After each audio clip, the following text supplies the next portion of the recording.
Let's take a look at what steps and workflows are. First, click the name of your app, then click on Workflow. This will open the workflow editor, where you will be able to set up a workflow for your app for any scenario or development stage you're in. On the left, you can find your steps. Steps represent blocks of script execution with predefined input and output variables. Put a sequence of steps together and you get a workflow. There is one default workflow for Xamarin apps. The default workflows are different for each type of apps, depending on the platform.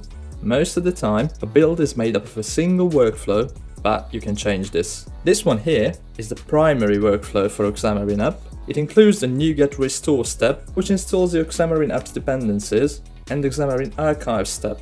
In addition, there is the certificate and profile installer step, and you can add unit tests and UI tests, which are not part of the workflow by default.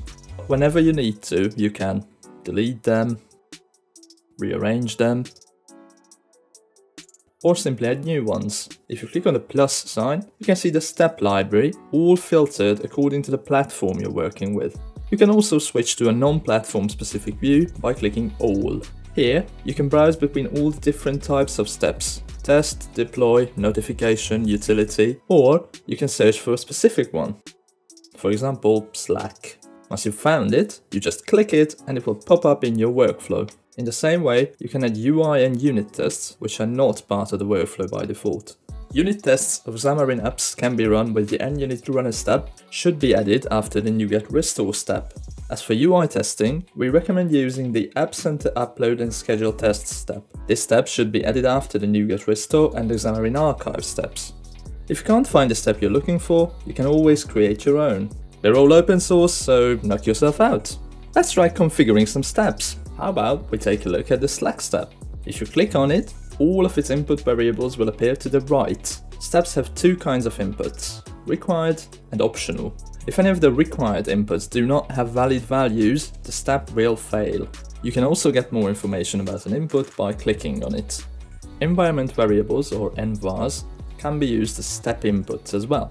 You can modify a step input by either clicking into the input field and typing it in manually, or by clicking the change option next to the input field and then a purple insert variable button. Through here, you can find a list of all available environment variables. Take a look at them, and when you find the one you're looking for, just click it and it will be inserted into the input field for you. If you can't find what you're looking for, no worries, you can set up envars, environmental variables, through the app's dedicated tab, located up here. There's a special type of envar called secret envar. Sensitive information should always be stored as secret, as they'll be redacted and not shown in build logs. You can create a secret envar by clicking on a step's input field marked sensitive. This one will be called top secret. I'll add the random set of numbers as a value and then add it to the step. Later on, you'll be able to find these under the secrets tab. You can make secret envars even safer by marking them protected, after which neither you nor anybody with access to the app can unlock or check their values again. Your secrets will be safe with us. Now you know how to configure and customize steps and their inputs. And as for the workflows they are in, you can create new ones, chain them together, rearrange them, and just customize them any way you want to. When you're done configuring everything, try running a new build. Click on the name of the app, then schedule a build. If you already feel comfortable enough with the workflow editor, you can also start thinking about further ways to build, test, and deploy your app. Feel free to leave a comment below. If you want to be an expert, check out the whole playlist for the topic, link in the description below.